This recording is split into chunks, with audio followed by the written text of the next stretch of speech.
I had several nicknames for Lola. First one was Tom Sawyer.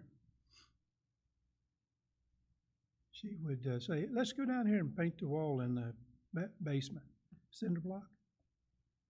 You've never seen anybody who could paint on a cinder block wall as thick as Lola Jean Newhouse Morris could do. It would be smooth as plaster. I said, Lola, put it on a little thinner coat so we can still fill up those little divots and things. And then in a little bit, I'd look around and she wasn't there anymore. She had gone off and started doing something else. She talked about how much fun it would be to paint that wall. Tom Sawyer, right? Get other people into the fence and then walk away. Well, she didn't walk away on purpose and negligence. She just get involved in something else. But after a couple of times of that, one of them being how she liked to cut the grass, but she said that lawnmower, the handle just didn't fit her hands quite right. And I said, yeah, you're becoming more like Tom Sawyer the more you talk to me about these things.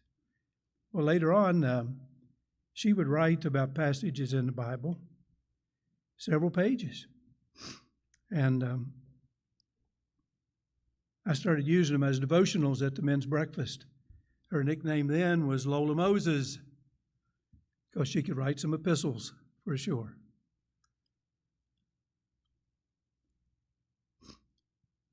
Her sister Donna, who passed away several years ago, had any of you remember WCHS radio there on Virginia Street? There's bound to be a few hands raised up there, shake your head and all. And I think his name was D. Denzel Finney. And he would, in the early morning, he'd say, it's time to wake up, Roy Jean. Well, Donna, Lola's sister, started nicknaming her Roy Jean. Yeah. And so that was her email too. ROIE was Roy Jean. And then we went through that sometimes. So if I start pronouncing something different every now and then, like Lydia, and I say Lola. I told him a few weeks ago when I came up with this, I'm really being kind of underhanded. Lola did not want a memorial service. She wanted direct cremation. She didn't want anybody to make any big statements about her. And that kind of bothered us a little bit, didn't it, Tom? But it hit me one Friday morning, so I called Tom, and he thought it was a good idea too. And I talked to Becky Sayer, her dear friend and sister of choice, and I said, I'd like to do a memorial service that's for everybody. Our soldiers, and after all, that's what this is about, isn't it? Slaves from South Carolina at the end of the Civil War conducted a memorial service for all the Union soldiers who had fought. Unofficially, that's the first Memorial Day service. But it's come around now. What was it, Decoration Day at one time? It's come through the years. And so now we kind of blend them together, and rightly so. I have nothing wrong with that. But I thought this would be a good time for us to raise up any of those people. So if something comes to your mind and you want to say it right here, feel free to interrupt. I taught middle school. I'm used to handling interruptions. So we can handle that in a good way for this time. I chose Lydia because that was my sneaky way of bringing Lola into this. It's for everybody. This is Memorial Day Sunday for all of the people who have given their lives that we could do pretty much as we please. As I tell the kids who'd like to sit around and not stand up for the Pledge of Allegiance at school, I said, you do realize that there are thousands of people who gave their lives in defending this country so you could act like you're doing right now and sit down and disrespect our flag. Now, I'm no big yelling patriot type, Rahu conservative type guy. Matter of fact, last few years, I've been leaning more to the left. That's why I got this crutch over here to keep me propped up some after a few surgeries. But it always bothered me. Young man who sat back there, Louis Verse and his wife, he was my scoutmaster at Seth. We had a ragtag group. It was just loafing around, not doing much when I started. I remember, I don't know why I went to the first meeting at Healing Stream Baptist Church, where Anitra's father was the preacher in Upper Seth. You got to understand about, as I've told some of you before, the big teeming metropolis of Seth, West Virginia. There's a lower Seth, a middle Seth, and an upper Seth. Yeah, big expanse there, isn't it? Some of you know what I'm talking about. Well, I was born right across the road from the school, Sherman High School. And so I was familiar with all those territories. But for some reason, I got into going to that scout meeting. And B.D. Banks, who had a big grocery store, it always reminded me, for its size, like the Ark. It was a huge building. And he had a table about as long as this pew right here. Every day at lunch, it was bologna sandwiches, ham sandwiches, hot dogs, lined up all the way down that thing, 4 and 5 deep, for the kids to come to lunch from Sherman High School, which was right next door. And he always took care of the miners during difficult times. Well, he was the commissioner, and they decided to have a tenderfoot testing of some kind. I don't remember what it was. I hardly knew which end was up when you get down to it. But came my turn, and I'd only been there a couple of weeks, and he said, "Jimmy, give me the points of the compass." I didn't know what he was talking about. Only thing I could think of was on the map. You know, they got that little star-like circle, and it points up north. So I went like this, north, south. People started laughing. And so he interrupted me, and he said, "Nah, it's not correct. Here's what you got to do." He said, "When the sun comes up in the morning, you're facing that way. That's east. And right behind you is west." Now, by the way, right there is east, if you're not oriented with that. And right back that way is west. And north is kind of at that angle from our house. And I remember that ever since then. Well, as I said, we went through those, tenderfoot and a few other things, and then something happened. Some people stopped being leaders, and by the time I was, I guess, in 7th grade or so, there wasn't too much going on. But this one night, we heard that there was this new young man going to come in and take over Scoutmaster. Well, that was Louis Verse. And a number of you who have been here for some time know that they sit right back there on that second pew in from the back. And boy, did that make a difference. 2 of us became Eagle Scouts before our senior year in high school. Racine, that was the biggest competition around, nobody could lick them, all of a sudden had a competition from Seth Troop 86. And it was because of Louis Verse. And as I stated at his funeral, he was my scoutmaster, but he knew God was the master of every one of us. He was always that way, even in his difficult times near his departure. So when it came to all those people I remember, and I remember Ed Britt, he'd be over in that area. I didn't know at the time that he had owned Britt Oldsmobile. I remember hearing about it as a kid from over at Seth, because some people who could afford those Oldsmobiles would buy them every now and then and take us to a ball game or maybe pick us up on the road when we were walking to ball practice and take us on down there. He had sold it just before we bought our first car, which was an F-85 6-cylinder, no air conditioning, standard transmission, little Oldsmobile. But Royal Oldsmobile owned it then. And then I made the connection once we started coming here. Oh, that's Britt Oldsmobile. Well, those of you who knew Ed Britt and his darling wife, Mary, know what I'm talking about without my saying a word, don't you? He had a marvelous voice. And I remember him walking up here one Sunday morning. We used to have a time before Sunday school. And he held up the Bible. And he said, in my poor summary of that, just remember, you have an owner's manual for life.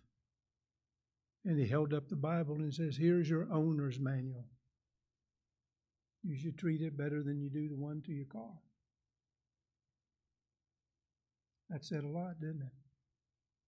If we would just follow that as mankind, we would be in a much better situation than all the wars and the bigotry and the fighting and the deceit that goes on in this world today. But then there was a fella, skinny as a rail. He was in scouting too, ran the scout troop here for a number of years, as I understand it. Adrian Gwynn.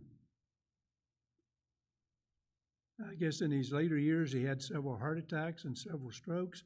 He came back from every one of them, and he didn't act any different. He was still as feisty as he was beforehand. People would say he'd go in to visit somebody in a home. He'd go over in the corner and stand on his head in the corner and talk to them. I never did get to experience that. And Roger, I got to say this. Your mother, I remember sitting right back there, a row or two back. I didn't know your father. But I was looking through the packs downstairs other night. It's hard to read them with that fine print that reflects. But your brother Joe was one of the 14 people that was listed there as went forth from this church to spread the word of Jesus Christ. And then I remember the Dillingers, their son. He was the principal at Stonewall Jackson High School. She was the head librarian. They sat over in that area right there, about one row back from where Tom and Lynn are sitting now. And I remember him saying one time when he was speaking here that this thing we call religion is our attempt to seek God. And in my, again, poor paraphrase of it, salvation and grace is God's attempt to seek us.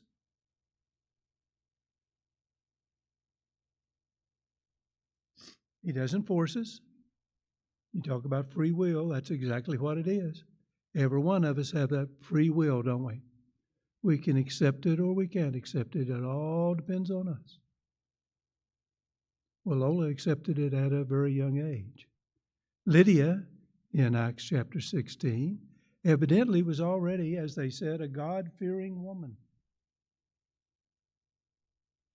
And that was kind of unusual because she lived in an area that was part of the Roman Empire.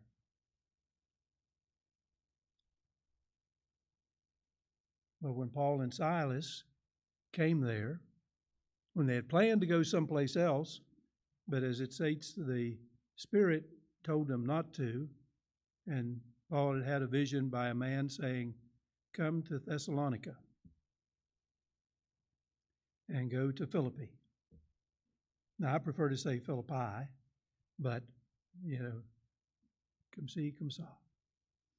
And so they went to that area, and on the way, they had stopped in this one place, and there was this young woman who was possessed of a demon, they said.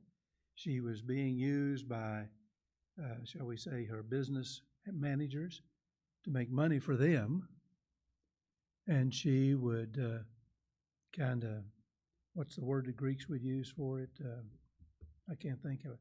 I have these Roy Lowther moments, by the way. I'll talk about him in a moment for that. But she would see the future or be able to tell the truth. And when she came to Paul and Silas there, she in no uncertain terms said, these are men of the Almighty High Supreme One. And her handlers didn't like that because that was getting in their way. See, they were all in a polytheistic area, weren't they? The Romans believed in many different gods. They wanted to cover it all. Except when Paul in the next chapter, 17, comes out of there and says, when he's in Rome, he says to these wonderful Roman philosophers and all. I notice that you have that you're kind of covering your own bases. You've got this altar to the unknown God. And that's pretty clever on your part. In case you miss somebody, you're still going to worship them as well. So I could see that. But he said, I'm here to tell you that the true living God is that unknown God that you are talking about. Well, a lot of them believed him, a lot of them didn't believe him, went on. But back here where Lydia is, when that young woman said who they truly were, her handlers didn't like it. In fact, I don't think Paul liked it either, because a little bit later he cast the demon out of her. Some people said he got tired of hearing her say that. I don't know that that's the case, but that then caused them, that messed up their income, didn't it? They no longer had this woman who could come through and give these statements. So they got thrown in jail and were beaten. Remember all that? They were thrown in jail, and then there was a big earthquake, and the jail doors broke open, and the jailer was so afraid that he was going to be executed because he had allowed this to happen. And what did Paul say to him? Don't worry. We're all still here. And then he started talking to him. They were singing praises to God. They were talking to him. And he came to accept Christ, and then went to his house. And his family, his household, was accepted too. And then all of these politicians, I'll call them, not that we have any these days, you understand, but they found out that Paul and Silas were Roman citizens, and they had flogged them, and oh boy, did they think they were going to be in trouble. So they demanded they be freed and wanted to apologize for them, and I don't know what else, if anything, happened, but you just don't treat a Roman citizen that way. They're free men. So they got in there and took care of things, and here they are with Lydia. And how did they describe Lydia of the Bible? A woman of faith, because she believed in the God Almighty. That was unusual because she was in a polytheistic society. And one day they went down to the river to seek a place to pray, and they met Lydia and some other women who were there for that purpose too. And they spoke to her, and she immediately accepted Christ. She was the first European Christian. She already believed in God, which was unusual, as I said, for the time. But she was a woman of wealth. And some people may think that kind of unusual. I did at the beginning. Like, I wonder, was she married, and then did she inherit a lot of money or something? Her husband must have had this big international business going in purple cloth. Apparently not. There's no way to determine whether she was ever married. We don't know much more about her than what's said right there in Acts 16. But for us, the most important thing is that she accepted Christ, and all of her household accepted Christ. That meant everybody. Slaves, servants, if she had children, and in some cases, business people. Purple cloth was a big business in that area.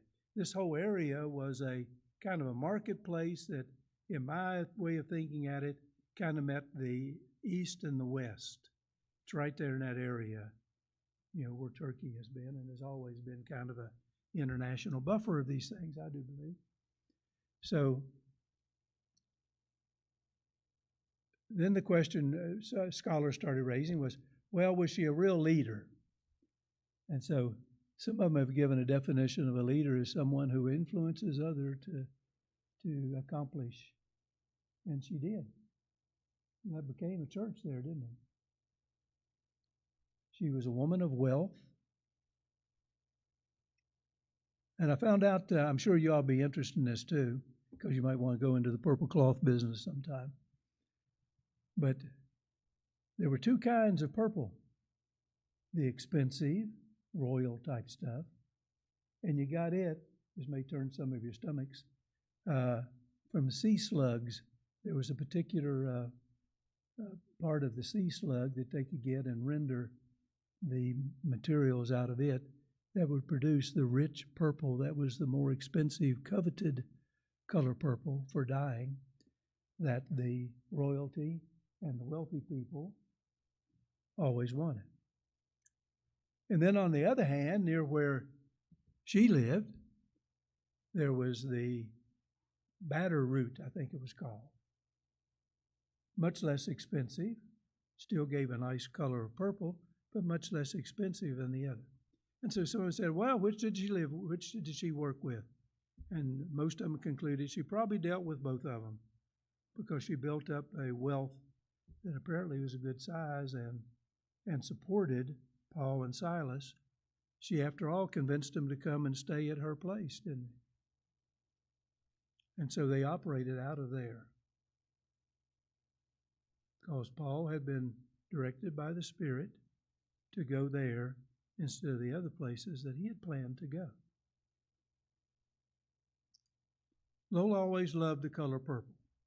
As a matter of fact, when she went through colon cancer successfully during the pandemic and complained every time we went up for radiation treatment for 6 weeks during that, when you're supposed to be staying at home, she'd say, I don't know why we're going up there. We're supposed to be staying home. And here we're going up every day. I said, yeah, but there's no parking problems, no traffic for sure. And of course, they loved her, but one of the women in the chemotherapy department up there with Dr. Joggin-Polly nicknamed her Lydia because she always wore purple. That lady happened to be the mother of two of the boys that I had taught at Dunbar Junior High years ago.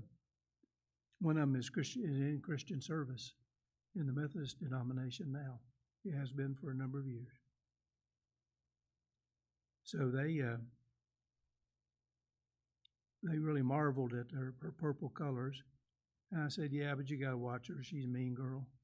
They said, no, there's no way she could be mean. Now, when we were doing therapy, when Lola wasn't able to stand and walk by herself, when I called her therapist to tell her that Lola had passed on the 21st of April, that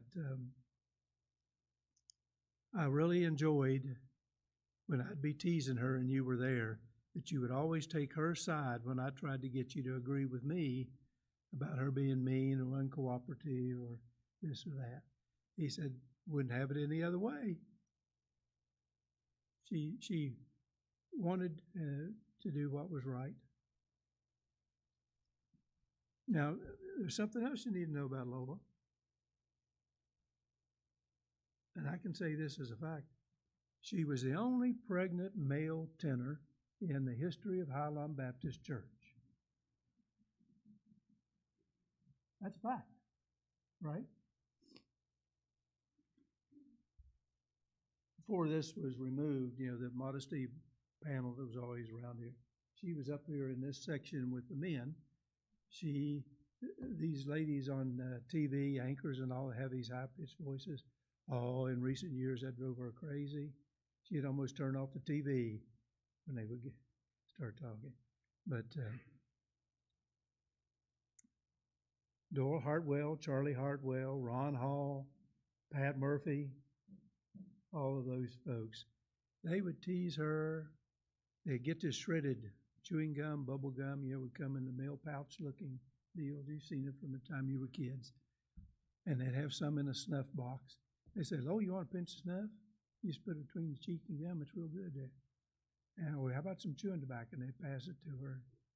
She'd catch on after a while about what they were doing, but she wouldn't have had it any other way. She enjoyed their being there. And I have to tell you, where'd he go to? I've already lost him. Yeah, there's that Terry Harvey. She thought so much of him and what he meant to us in this church. And then, as usual, you can't say anything about him unless you say anything about that lady beside her, because she and her twin sister, along with your wife, Linda Stanley Jarrett, used to be up here as teenagers, up in that section in the high part. And for those of you who never heard that, I'm telling you, you missed something tremendous. When they hit those high notes and the volume they could produce, it would take the roof off this place, and that was before they put the new ceiling in. It was just amazing. Betty White and Randall White, their daughter told me that they had a death in the family. Someone in his family died, and they couldn't be here today. But they formed a group. Jenny Young, Dalton Young's wife, he always took a trip to Nicaragua as a mission trip during the summers. And Lola, when about 6-7 months ago, Lola said, "What was Tracy McGrath's maiden name?" And I said, "Lola, that was Jenny and Dalton Young's daughter." She said, "How'd you remember that?" I said, "I don't know. I'm surprised I did, the way I forget things nowadays." But she started talking about it. She said, "Yeah, we formed the Fun Girls. Lois Shrewsbury, Jenny Young. Oh shoot, I've lost one. That Evan McComas lived up there toward where you all are now. Yeah, she's from Boone County over at Madison, but I didn't hold that against her. You know, even though, yeah, it was Scott District High School. And Betty White and the others, they would meet at Tim Hortons or someplace else around. And Lola said at the end of it, "I'm the last one." And I said, "Well, you were the youngest of all of them right there."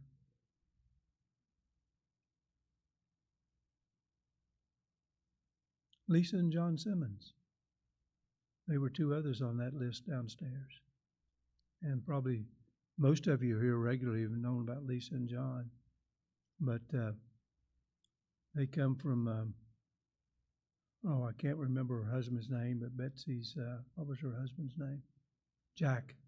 Had a bit of a hearing problem because he ran a jackhammer a lot of times, but he had a great tenor voice, didn't he? And Betsy played the piano religiously. Mr. Mellon was over here, you know, a chemist at Carbide, played the organ for decades through there. We were talking about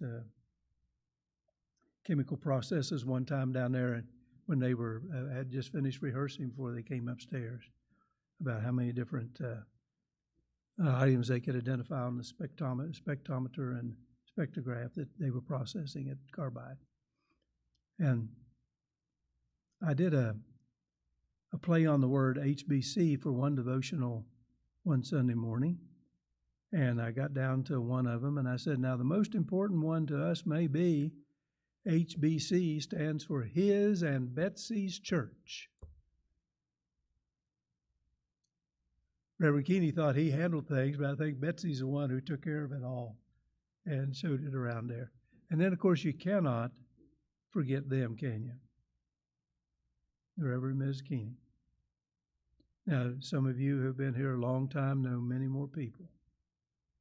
But these are the people of honor, I think, who started this church. Were there about, I forget how many charter members there were. I took a picture last night, but it kind of reflects, you know, the brass and the lighting didn't do too well for it. But some were Mr. and Mrs., and some of them were Mr. and Mrs. separately. I'd say there were maybe 18 or 20, just a rough idea of that. But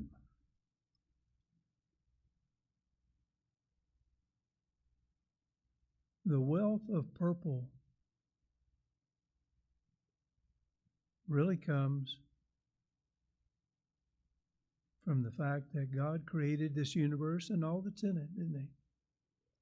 So the most rich purple cloth that can exist is the one that can drape across the cross of salvation. Lola just wanted the plan of salvation to be presented in her obituary, and that was it. She didn't want anything else. And again, in my poor summary of that, it was, confess your sin, for we all have sinned. Believe in the risen Christ as your Savior.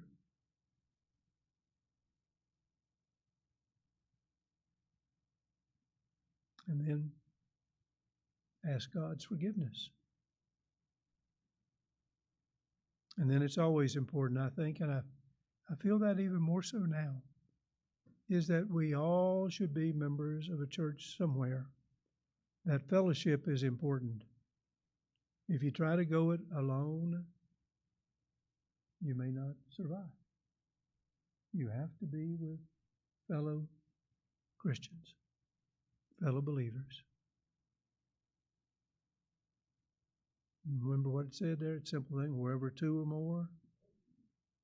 Now, here's another interesting thing.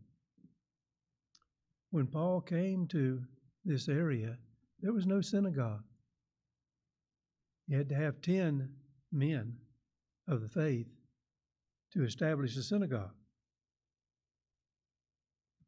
One woman started the Christian church in that area.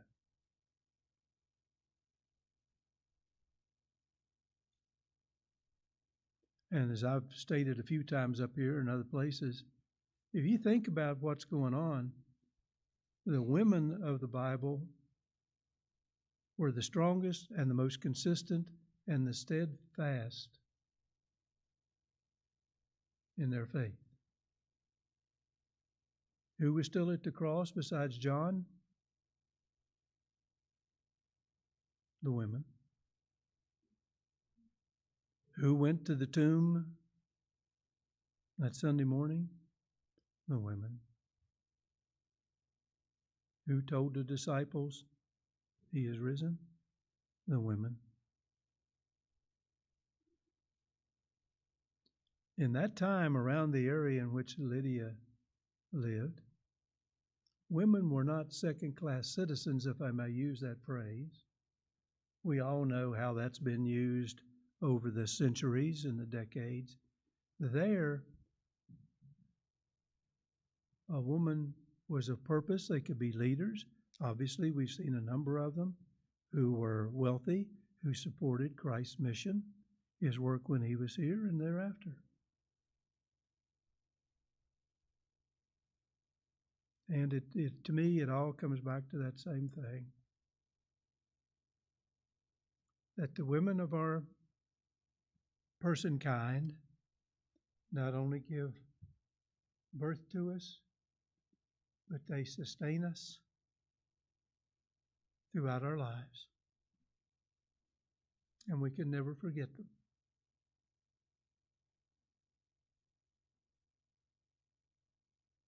Behold, I stand at the door and knock. He's not going to bust it down. But if you have felt that you've kind of gone off track a little bit, or you simply want to renew and rededicate yourself, it would be a marvelous thing if it happened today. I remember when Reverend Keeney talked to us. Lola was raised at First Memorial United Methodist Church now, out Sissonville. And then when we met at Tech 61 years ago this coming August, I met some people from Sissonville High at State Student Council Convention my senior year, and turned out several of them went to Tech, and Lola was planning to go to Fairmont for school, but she got sick on the road going up there and decided she wasn't going to go there. So she decided she'd go where a bunch of her Llewellyn cousins had gone, and that was West Virginia Institute of Technology. Now, I'm talking about the real place at Montgomery, West Virginia. Don't anybody talk to me about Beckley, okay? I might get a little upset. Not really, but we didn't have a 50-year reunion. I was on the committee, but nobody was interested in going to Beckley. That was not West Virginia Tech. I'm sorry, I got to say this one aside. When I came back to teaching in '89, I saw this ad at Rutgers University for a national leadership program in discrete math. All right, being a math teacher, I had a little idea about what discrete math was. Mostly I thought of matrices, there's rows of columns, numbers, and rows of numbers. But boy, when I got up there, I thought, what have I got myself into? This is not any discrete math that I've ever seen. Chaos theory, remember Jurassic Park when it was coming out and iterations and all that? Well, that was one of the books that we looked at mathematically to go through that. But you remember the O.J. Simpson's trials when they were going on? That second summer, we were up there for 6 weeks, and there were people from all over the country there. People in California had never seen snow or leaves change color in the fall when we go back for a visit in October. And they would come in there for those follow-up meetings, but we were with that summer session. We were with this new mathematician, PhD from Brown, just gotten his degree. His name was Ravi. And I probably shouldn't say this, but we're all adults here. But in the process, when he was talking about and connecting it with the DNA and all the things connected with the O.J. child, he was mispronouncing the word orgasm. I'm sorry, the word organism as orgasm. And I happened to have a chance to sit down beside of him at lunch that day and started talking to him. And I introduced myself and I said, Robbie, you may not realize this, but you're mispronouncing a certain word. And he was so embarrassed and apologetic for it. He did not realize that. And we got started talking. And I was asking him things to confirm what I'd understood about the rigor of science and engineering and mathematics in India and how tough it is, yet they can come over here and get into our most difficult graduate programs with ease. And I'd always told my kids at school, you don't realize that phrase, clean your plate because there are people in foreign countries starving. Now the word is, you better get an education because there are people in these other countries starving for your job. And if you don't prepare yourself, you're not going to be ready for it. And so he was confirming things that I had talked about there. And then he said, what about you? And I said, well, you wouldn't know any place like this. It's a small college in Montgomery, West Virginia, West Virginia Institute of Technology, a well-respected school in my country. Now, that was little old Montgomery, but it was internationally known for its engineering and science and mathematics. You wouldn't think that, would you? Just right there. And there were people from many different places who had come there over the years. So we went through all of that, and then I came back and reaffirmed that to all the kids, and I was telling Lola about it. She had taught for a few years, and then son Jim came along, and she retired on me.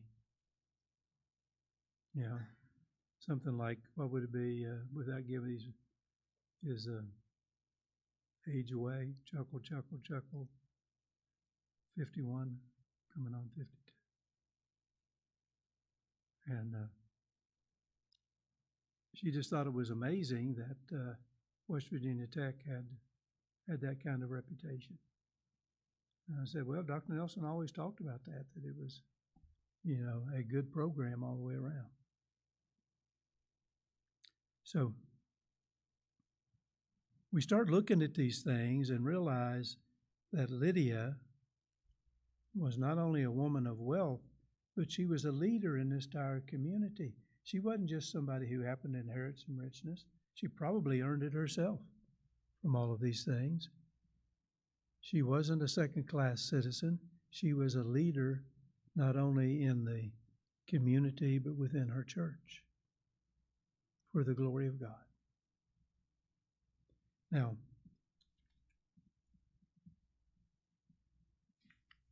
I have to do this part. I just will not stop without it when I leave it.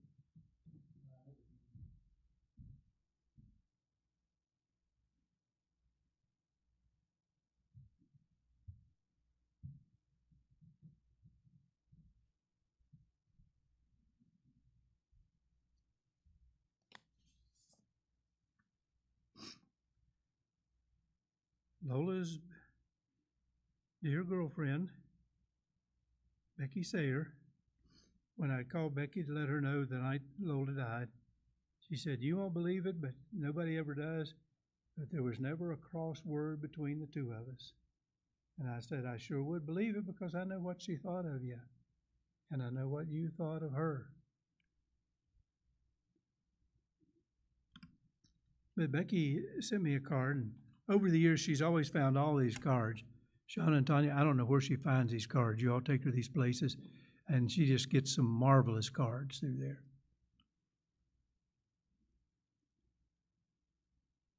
I got to say one other thing. Mary Brown sitting back here next to my brother-in-law, Avis. We were at a funeral home. Dr. Schweri's father, I think, passed away, and Mary's mother was right in front of me. She always made these marvelous German chocolate cakes. And so I stood behind her there, and just in a low voice, I said, "You know anybody who can make a good German chocolate cake?" And she looks around at me like, "You know who makes those good German chocolate cakes." And then what was it, 3 days later, she said, "Come and get your cake." She fixed it right up there for me. But yeah, Mary makes a good one herself too. But Becky had sent this card. And the title of it is "We Never Walk Alone." And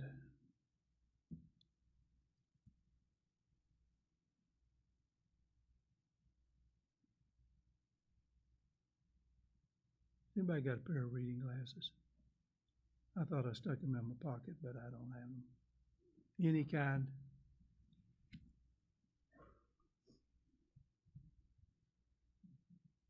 We'll make it work either way. Oh, yeah. I see what I'm talking about now. The times come when those whom we have loved the longest and the best will travel far ahead into a place of joy and rest. And we must walk a lonely path through shadows for a while without a certain kindred voice, a dear familiar smile. Yet each day brings us nearer to horizons yet unknown, and even when the way is dark, we never walk alone. For memories travel with us toward the happy destination where we will join our loved ones in eternal celebration. And after Good Friday, when we heard down at St. Paul's that your all's dear mother, Phyllis Parsons, had passed away that day, and then the Pope died that weekend, and then Roy Jean, Tom Sawyer, Lola Moses died that afternoon. I'd never seen it called or heard it called Easter Monday until I looked in my calendar this year. But that afternoon at 3:03, I thought, boy, the Pope had a good escort in through the pearly gates, didn't he? Can't beat that. And then with Sharon's dear mother, Janet, passing away just this past week, the people who have established Highland Baptist Church and made it grow and what it has meant through the decades is phenomenal. And there's so many more of them. Now, for some of you, it may be boring, but for me, it is such a wonderful, wonderful thing to know. Johnny Johnson would mention about how those men, some of who I haven't even come to mention, were fantastically supportive of him and helped him throughout his youth. That apparently the only reason he was coming here because of a young lady who later became Dinah Johnson, his wife. But hey, that got him here. I know some of my girls at Dunbar would tease some of the boys about they needed to come to their church and start attending there. So just have to get them in the door, don't we? But that celebration will be there whatever we think now, no matter how difficult it is for us now, we have to realize that we all win. Some of them just got the prize earlier than we did. It's hard enough, no doubt, but like Gene Wallace said several weeks to me, these memorial services, whatever they're called, the sneaky way I got into this one for everybody, and I do mean that. This is for everybody, and I hope you understand, even though I've spent a lot more time than I'd planned to talking about Tom Sawyer. I just want to remember and be thankful for all the people who have set High Lawn in its place and look forward to it continuing that way. Those are the things that are important, aren't they? We get all these other little details out of the way. It all comes down to that basic thing. In a way, we could talk about it being character and ethics and morals and responsibility. But the one word that takes care of it all is faith. And we can wrap ourselves in the richest of the purple cloth.